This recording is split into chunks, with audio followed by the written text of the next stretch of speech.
ইতিহাসের পাতায় লেখা থাকবে, পাকিস্তান ছিল বিশ্বের অন্যতম পারমাণবিক শক্তিধর, তবু গাজার রক্ষার্থে একটি বোমাও উড়ে আসেনি। মিশরের বুক চিরে নীলন বয়ে গিয়েছে শতাব্দীর পর শতাব্দী, যা প্রাণ জুগিয়েছে আফ্রিকার মরুভূমিকে। অথচ পাশেই গাজার শিশুরা তৃষ্ণায় কাঁপতে কাঁপতে মাটিতে লুটিয়ে পড়েছিল।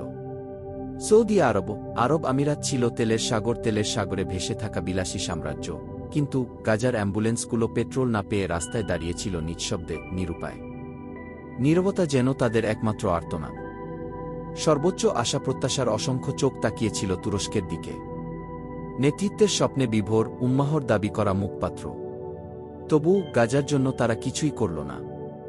না রসদ সামগ্রীর সাহায্য, সামরিক সহযোগিতা, না নিরাপত্তা নিশ্চয়তায় কূটনৈতিক আগ্রাসন। গোটা বিশ্বের মুসলমানদের ছিল ৫-০ লাখ সৈন্য, ছিল ট্যাঙ্ক, ক্ষেপণাস্ত্র, যুদ্ধবিমান, স্যাটেলাইট, গোয়েন্দা বাহিনী, ছিল আধুনিক প্রযুক্তি, এমনকি হাইড্রোজেন পরমাণু বোমা, কিন্তু গাজার আকাশে একটাও ছায়া পড়েনি।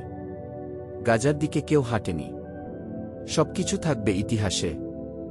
গাজার মতোই কাশ্মীর, উইঘুর, রোহিঙ্গা সহ বিভিন্ন প্রান্তে জুলুমাতের অন্ধকারে থাকা মুসলমানদের কথা। তবে সবচেয়ে করুণভাবে লেখা থাকবে, তারা চুপ ছিল। সবাই নীরব ছিল। মৃত্যুর চেয়েও গভীর ছিল সে নীরবতা।